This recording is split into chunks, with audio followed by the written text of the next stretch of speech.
Good to see all of you this morning on our first day of our class.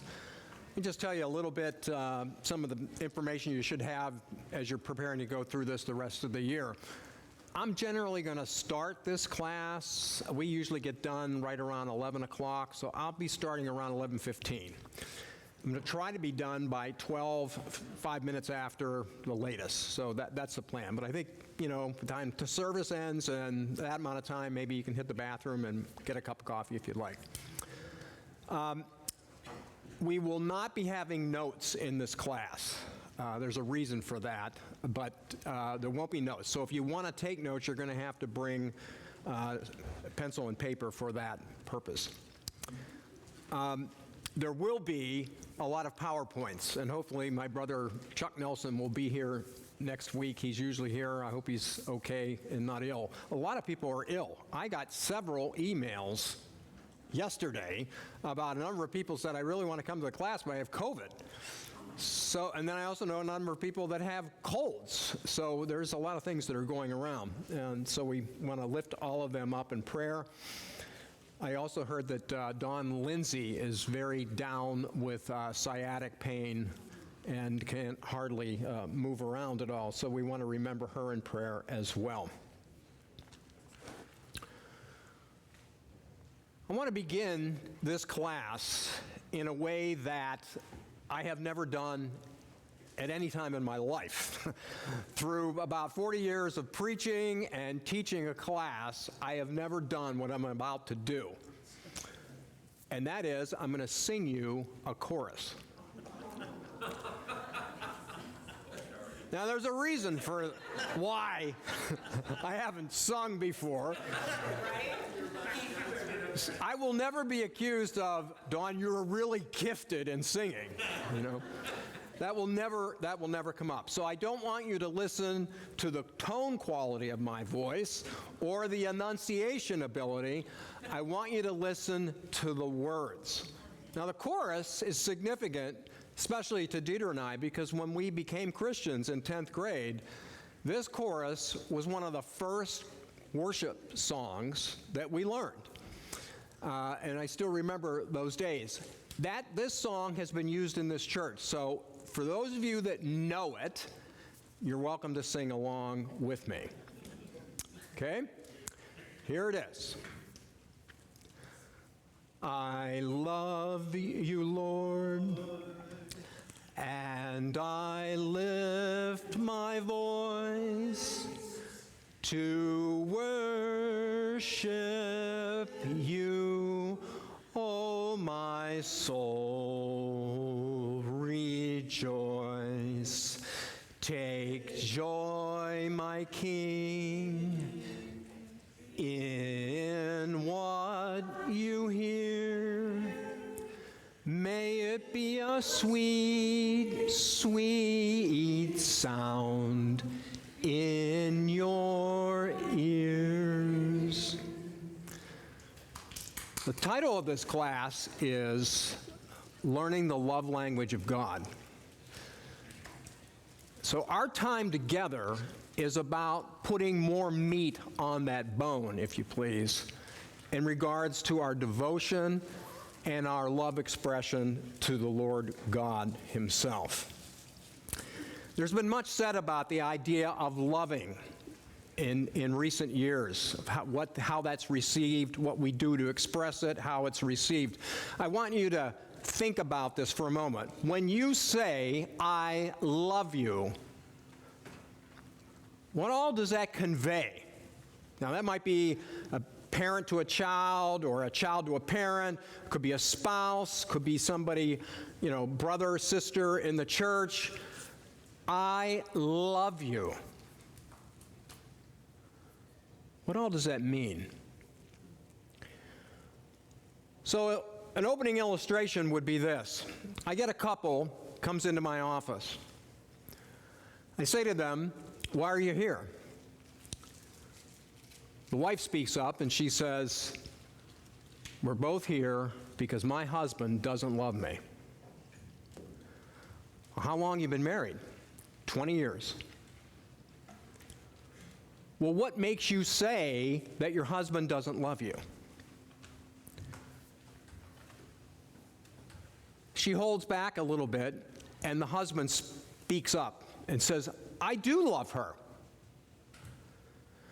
He says, every single holiday throughout the entire calendar year, I make a special trip to go buy flowers and bring them home to her, and I don't buy the same flowers. I get different flowers throughout the year, and I bring a bouquet that she finds it. And I do it as a surprise for her every single time. She wakes up, or she's in the kitchen, she comes in and she finds these flowers. So I look to the woman and I say, well, is that true? And she says, yeah, that's true. But I am allergic to flowers.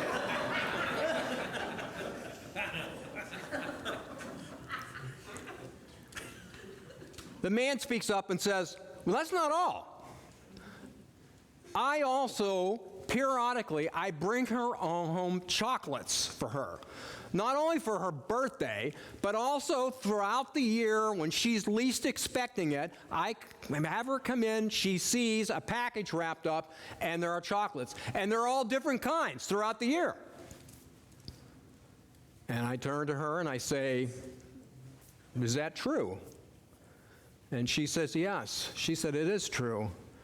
But Pastor Don, I have diabetes. I'm not supposed to be eating chocolate. The man interjects again, and he says, well, yeah, but I also deliberately, as in my schedule, every single Friday night, I take her out with me and we go to the movies. We have dinner, we go to the movies every single Friday. It's a date night that we've had when our kids were younger. We continue it now that they're gone. And she says, I said to her, well, is this true? And she says, yes, it is. She said, but I have an eye condition that I can't see in dark places, and when there's all light on one wall, all I see are images there. When I go to the movies, what I basically do is just listen, but I can't see it. Now, I give you that illustration because it's obvious that in this illustration, it's obvious that the man does not know his wife. He thinks he knows her, but he doesn't know her. You think about it, it's a little over-accentuated here. 20 years this is going on. But I think you get the point here. Now, this leads into this idea of love languages. There are certain things that studies have been made that people receive or acknowledge the acts of love in different ways. For example, some people really like to receive gifts. They really like that. It really means something to them when they recognize that someone spent time, they went out, they bought this item for them, they wrapped it, brought it home. It really means a lot to them. There are other people that look at it and say, no, that's not really for me. That wouldn't be it. I really like when someone takes the time and writes me a note. You know, they actually just basically write a note out, and I find it, or it comes in the mail, and it indicates that they love me. And they took the time to do that. They put a stamp on it, they put a return address on it, and they put it in the mail. And still there are others that would say, you know, the most significant thing for me is when someone wants to spend time with me. You know, they just want to go for a walk and talk. People have different love languages. In fact, there's books that are written about this. What I'm starting off with is asking this question: what is the love language of God? What is it that, you know, really has meaning to him? Well, there's a lot of things that we do as Christians, as I think representative of our love for him. We write checks out, don't we? We give to the work of the kingdom. We do those things. We come on Sunday morning. We lift up songs of praise and worship. We listen to the Word of God being preached. There's a whole host of things that we do, including maybe times of prayer. Worship is a big factor. I want you to listen to the words of the prophet Amos in regards to this. These are words that are spoken to the nation of Israel. These are the people of God. These are the ones that know about the worship of God. And in Amos chapter 5, beginning at verse 21, we read these words. God speaking. I hate and I reject your festivals, nor do I delight in your solemn assemblies. Even though you offer me up burnt offerings and grain offerings, I will not accept them. And I will not even look at the peace offerings of your fatlings. Take away from me the noise of your songs. I will not even listen to the sound of your harps. But let justice roll down like waters, and righteousness like an ever-flowing stream. The love language of God is when we're in the process of doing what it is that God's called us to do. And in order to understand that, we get the point here is that God has given us his law to guide us in that. Now, to understand this and make sure that we're understanding the interface between the law and the gospel, I have several introductory classes that we're going to go through before we even examine the Ten Commandments. We've got to understand that in obeying the law of God, we're not earning our salvation. That's not the case. But if we ask the question, well, what is it that turns God's crank? What is it that he really delights in? You know, is it the note? Is it the check that we write? Is it the worship songs? It's all these other things. They all have meaning if there's something there in regards to loving what God himself loves, which is his law. Now, one of those introductory classes, we're going to spend a lot of time delineating, well, what law are we talking about? You know, we have the ceremonial law in the Old Testament. We have the case law that was delivered to Israel. And, of course, we have the moral law, the Ten Commandments, which is what this class is about. I will break that all down for you in the weeks ahead. But what I want to at least introduce to you today is the idea that the Ten Commandments are near and dear to God because they are indicative of his nature. Consider it. Thou shalt not commit adultery. God is the altogether faithful one. Thou shalt not covet. God has no desire to covet anything because he owns all. Thou shalt not bear false witness. God cannot lie. It's not a part of his nature. If we work through each one of those commandments, what we find is this is part of a description of the nature of God. And when we walk in accordance with that, that is a way of expressing our love to him so that when we do sing, when we do pray, when we do write the check, when we go and serve, when we sit in a prayer group, it has greater meaning. To quote Jesus on this point, if you love me, keep my commands. See, there's the meat on the bone. And that's why the context for this class is actually devotion to the Lord God, putting meaning behind, I love you, Lord, and I lift my voice. See, this is it. This is what puts meaning into it. So having said that, let me begin this way in regards to introducing the moral law to you. And once again, when I use the phrasing here, the moral law, that is a synonym for the Ten Commandments, which were delivered to Moses. We find it in Exodus chapter 20. It's restated again in a sermon by Moses in Deuteronomy chapter 5.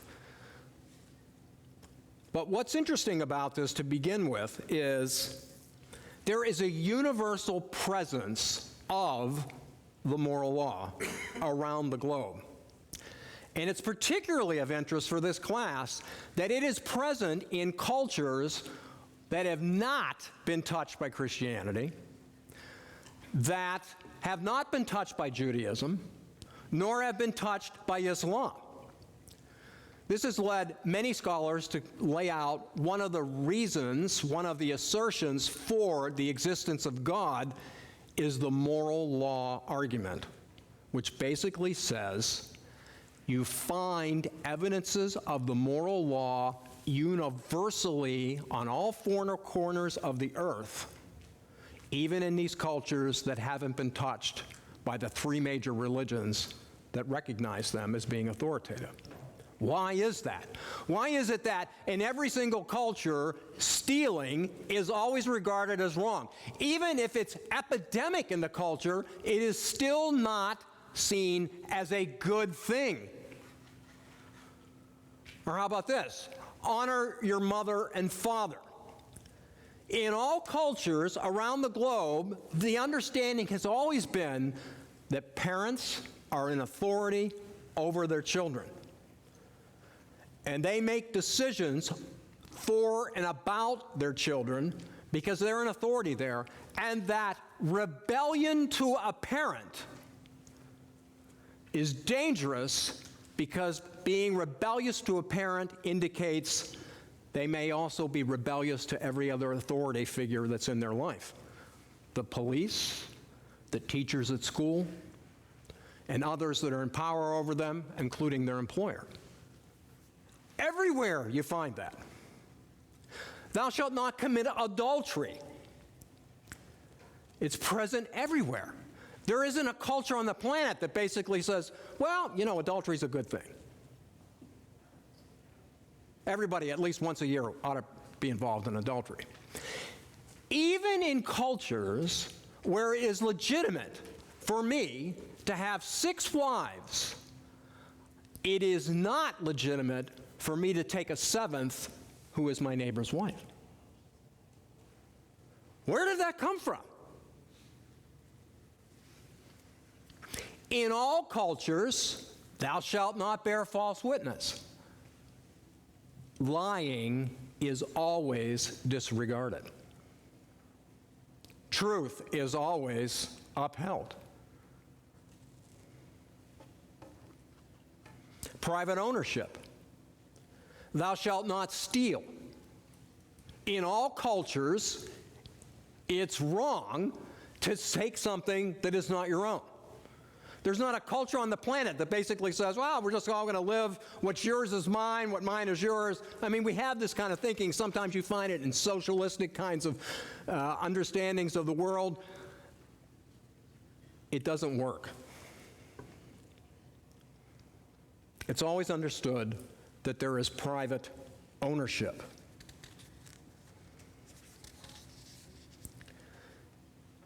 And there is this global effect that's here. And I think this is what Paul is after in Romans chapter 1.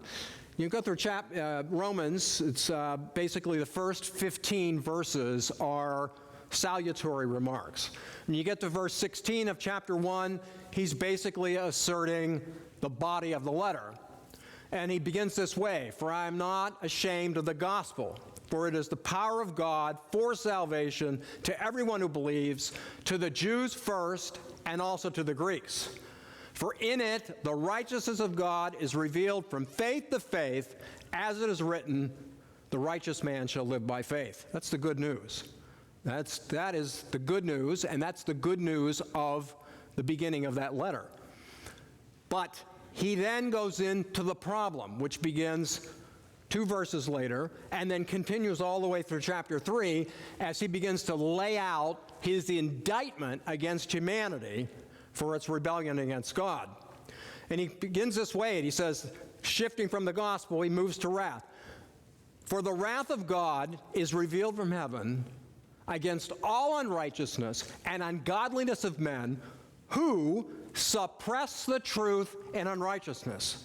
Because that which is known about God is evident within them, for God made it evident to them."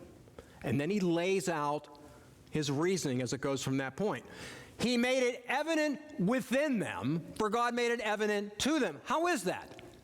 The moral law is embedded into the psyche of man.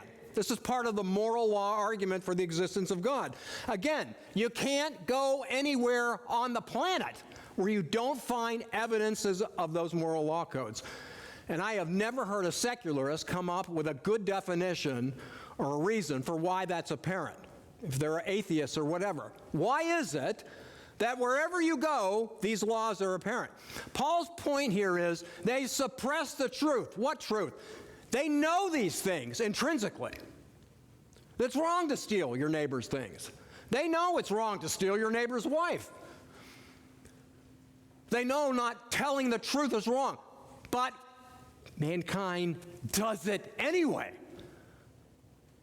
And so what do they do with that pain that's there? I'm not doing what I should be doing. They suppress the truth. The Greek there carries with it the idea of to incarcerate the truth, who suppress the truth and unrighteousness. They incarcerate the truth. How do we flush that out? Well, the way I've illustrated it in the past has been, it's almost like the truth of God is a gigantic coil that is pushing up. And you have mankind draped over that and pushing with all of his might to hold it down.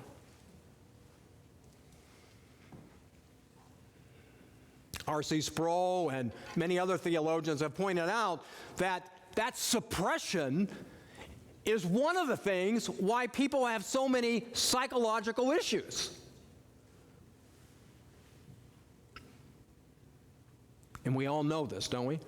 We all know there are places we've been we should have never been, right? Things we've done we shouldn't have done. I mean, this is what makes the gospel great, right? That we turn to God and ask for forgiveness of our sins, and those places and things that we've done or what we said or talked about or thought, I mean, all that is forgiven. But if you don't have Christ, you got to live with that every day.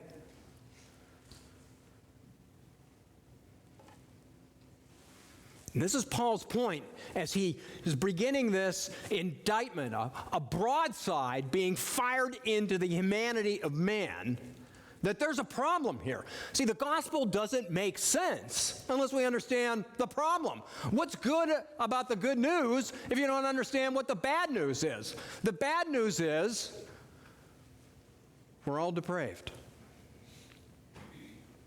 And when God made this statement to Adam in the garden, he made it very clear, in the day you eat of this fruit, you shall surely, I thought it was, you shall surely become sick. Are you sure? Vicki, are you sure? Okay, Vicki's sure. What's the difference between being sick and being dead? If you're sick,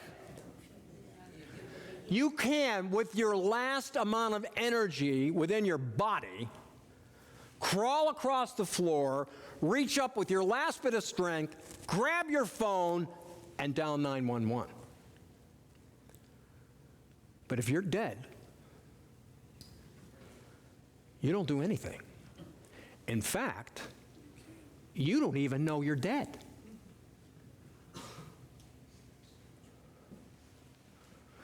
You know, I've mentioned this in places in the past, different classes, that my first encounter with death was when I was 16 years old, and my grandmother was very ill. She was in the hospital. I was with my dad that whole day. We went there in the hospital in the morning, saw her. We're there for a while, and then we left. We had errands to run, and then the word came back, things were getting worse. We went back to the hospital. So I was there. I was there with my father, his brother, and their two aunts, both twins. And I was the only young person that was there. And I was watching her die. And I still remember those moments. And I was not a believer at this point. And I remember the priest being present there. And I remember her calling out and saying, "Father, are you helping me?" Remember that. And as time wore on, another 45 minutes, maybe an hour or so, she eventually died. And then I went with my dad and all those aunts and uncle to the funeral home. It was at that point that they selected a casket. They talked about who was going to do her hair, what she was going to wear. A day or so went by, maybe 2 days, and then was the viewing for the family. First time I'd ever been to a viewing. So I go walking in there, and the casket was open. My grandmother was there, and the aunts and uncles, they were all there walking up to the casket and crying. And I remember my two aunts, that they reached into that casket and grabbed hold of her. They wanted to hug her, you know? And so everybody was in a line that had the opportunity to go up to the casket. And so I was just following along. And I remember going up to that casket and looking at her, and I do remember, I mean, they had prepared her well. I mean, she really did look like my grandmother. She had died of cancer. I didn't feel inclined to hug her, but I thought, I want to kiss her. So I bent down and I kissed her on the forehead. That is a moment in my life that cannot be erased. Because when I kissed her and my lips touched her forehead, it was like kissing a cold piece of steel. And I think my lips went down, and then my eyes were like saucers for a moment or two, realizing there was no life in her body. She was dead. She was dead. This is the language that's used in the scripture regarding mankind. In the day you eat of this fruit, you shall surely die. Right? That is it in Genesis 3, as we know the story. It obviously didn't mean that he would immediately die, because Adam and Eve did not. But something happened spiritually. Something was different. And the symptoms of that immediately show up in the garden scene. You know, we have it. God comes on the picture. He comes through the garden. Adam recognizes that, runs away. God confronts him. Where are you? I was afraid of you. First symptom. I was fearful. Why? There's all of a sudden, there's estrangement there. Something spiritually happened. In the past, God's presence was there. Adam was going towards him. Now God's presence is there. He's moving away from him. Something changed. Everything was different. I was afraid. I was afraid. Yes? If the spirit is dead, what is left that senses anything? Why would you care to suppress the truth if the spirit is dead? All right. I'll do all that. So we've got this symptom here then of they're fearful of God. There's a sense then, well, have you eaten of the tree, which I told you not to eat? Of course, God knew this. And Adam says, well, yeah, it's the woman. It's the woman you gave me. What he's saying there is, this is not my fault. This is your fault. Now God is an enemy of man. That was new. Everything was new. So something changed, and that is this, that in the day you eat of this fruit, you shall surely die. Spiritually, he died. The part of the soul that relates to God became a corpse. There's a break of the fellowship that's there. And then there's that scene where they're ejected from the garden. I have preached on this elsewhere. They're ejected from the garden, and there's a sense there which they didn't want to go. Now you have to answer that question. Well, why wouldn't they want to go? You would think if you're afraid of God, you'd want to get out of there. That's not what it says. It says that the Spirit of God drove them out of the garden. Why would that be? And it's this. Even though dead, mankind wants the blessings of God, but he doesn't want God. The garden was safety. The garden represented food. There was going to be hard work on the outside, thorns and thistles. It's going to grow. We want to stay put. Well, no, you're out. They're out, and then an angel is placed at the gate with a flaming sword. What's the imagery there? The idea is there is no way in man's efforts he's getting back into that garden. Stated differently, there are no amount of works that one might do to enable to get back in there. There's not a ladder big enough to scale the wall. There's not a sword big enough to go one-on-one with that angel. Can't be done. Now, to Sue's point, she's asking here, well, if they're spiritually dead, why would there be, let me say it again. If they're dead, what is in a person that cares about? Okay. If you're dead, okay, so if they spiritually died, why would there be any interest at all? Which is interesting when you think about it in this way. Religion is universal, isn't it? I mean, no matter where you go on in the world, you're going to find all these different religious systems. I mean, the major religions like Islam or Hinduism, Shinto, it goes on, and then there are all these little subcategories of various things that people worship. I mean, you find that everywhere.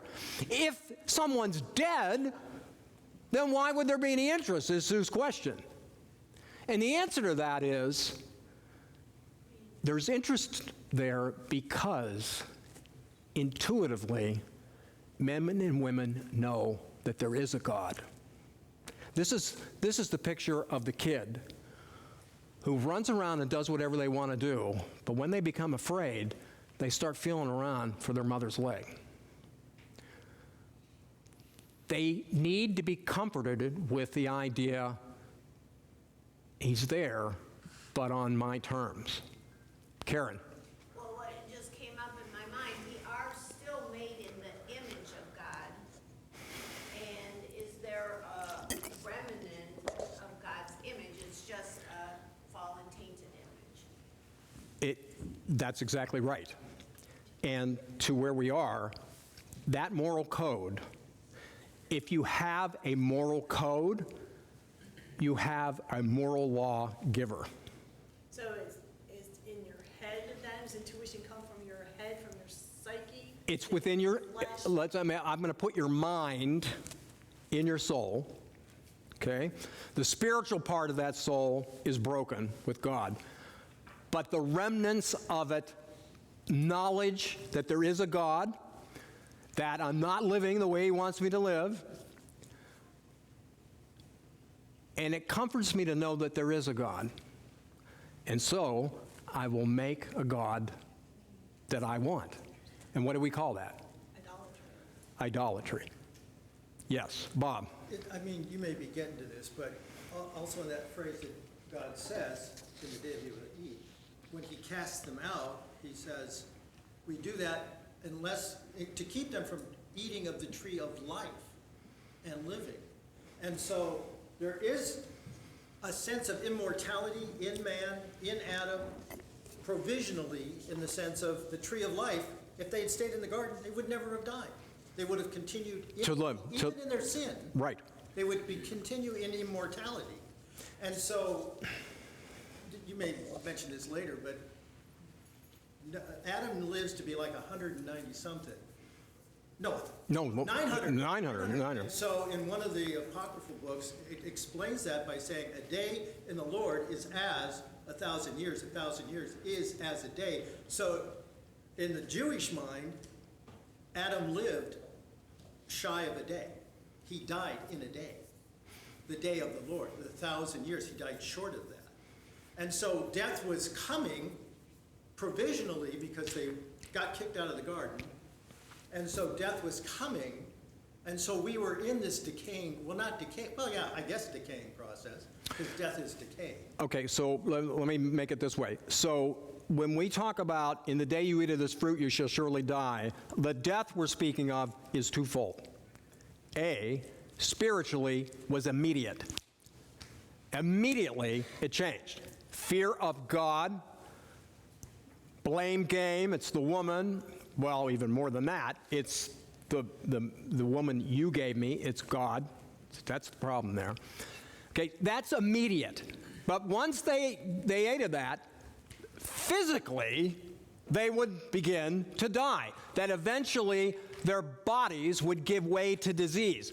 Christianity is answering a question. Why is it that men and women, the older they become, their bodies deteriorate, they cease to function the way they were originally made, and oftentimes they succumb to disease? Why is that? It's because of the fall. And even as believers, all of you know this, we are not insulated from that decay of the body. That's why the hope of the New Testament, which is given repeatedly, you will have a new body. Okay? It will be redone. But the body has been corrupted as a result of what happened in the fall. So spiritually, immediate effects. Physically, it would take time. And interestingly enough, Bob mentioned the length of time that Adam lived, 900 plus years. So as time moves forward, you got these people that are living really long, and those at interval lifespan continually gets shorter and shorter and shorter. Okay? It's, again, emphasizing this idea of decay. Why is it that things decay? Why is it that they deteriorate? They deteriorate because of the effects of the fall. Now, regarding our class, that moral law, Sue, is embedded in the soul. This is why, even though dead, there's the idea that thou shalt not steal is present. And there's also been the idea that you're accountable. Now, here's the part. You're accountable to the gods. Okay? There's the sense of something is higher that's holding you accountable, which is interesting even on our dollar bills. In God we trust. Someone is looking down. Where's a hand up? Vicki. I just was going to say, even when I was dead in my sins, I wanted benefits. Say that again. When I was dead in my sin, I still wanted benefits. If there was anything God wanted to offer, I'd go for it. Yeah, let's take it. I mean, we all want that. Hold on a second. Even though dead, and that's not the way it is. I mean, you find people, I want the sun to shine on me. I want it to be on my kids. I want water in its season. I want the crops to grow. I want it to all be good, right? And when it's not, people often become bitter. And who are they bitter at? Oftentimes it's God. Bob. In the same vein that you say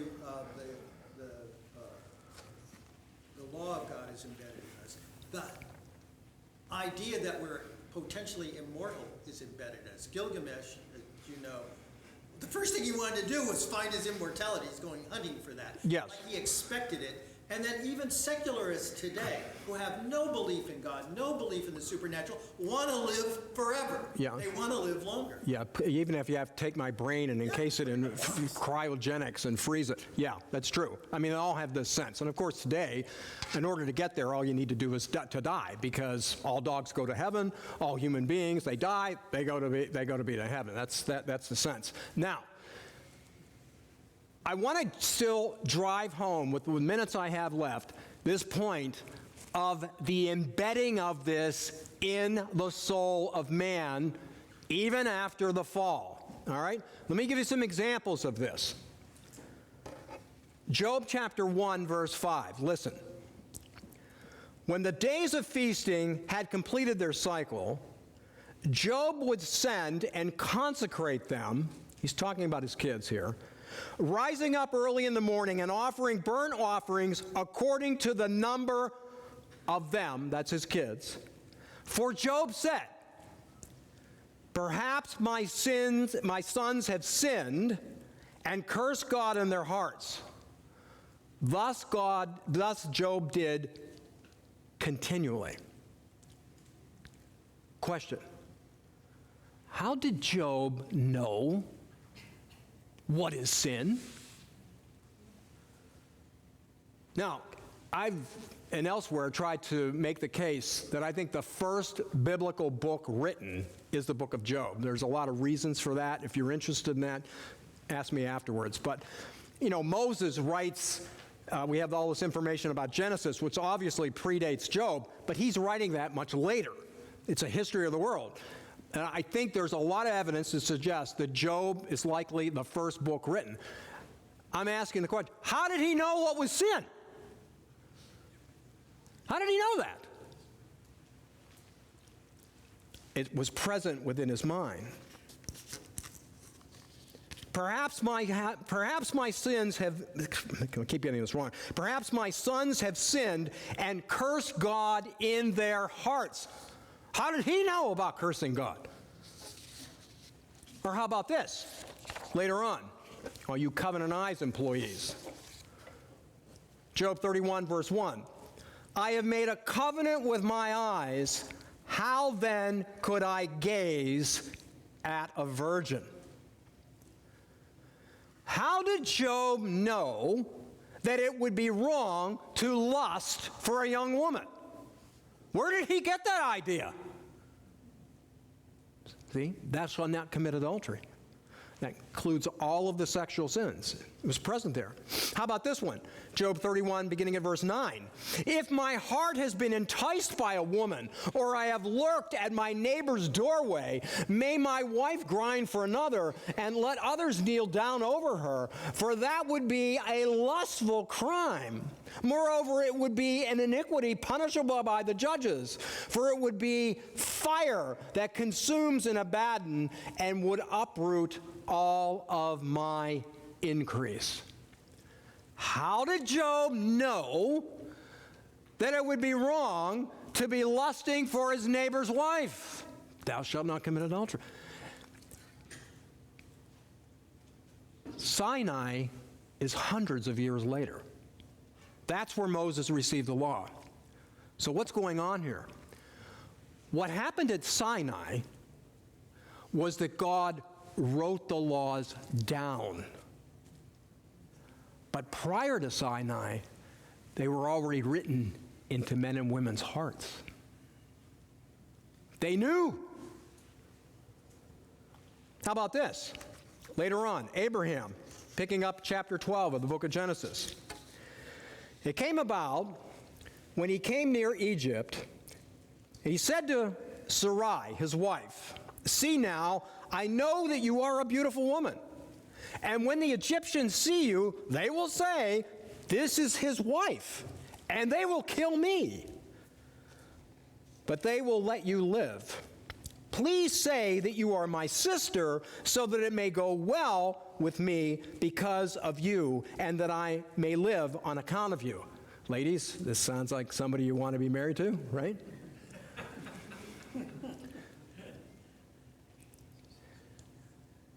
It came about when Abram came into Egypt, the Egyptians saw that the woman was very beautiful.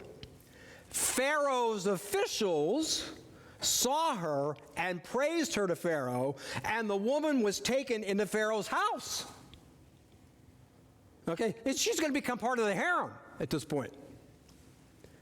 Therefore, he treated Abram well for her sake, and gave him sheep and oxen and donkeys and male and female servants and female donkeys and camels. But the Lord struck Pharaoh and his house with a great plague because Sarai was Abram's wife. Then Pharaoh called Abram and said, "What is this you have done to me? Why did you not tell me that she was your wife?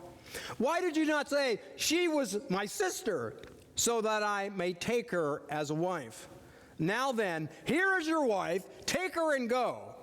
And Pharaoh commanded his men concerning him that they escorted him away with his wife and all that belonged to him. How did Pharaoh know that it would be wrong to take another man's wife? Moses didn't come down off of Sinai yet. We're well ahead of that. And yet, this pagan king knew that was the reason for the plague.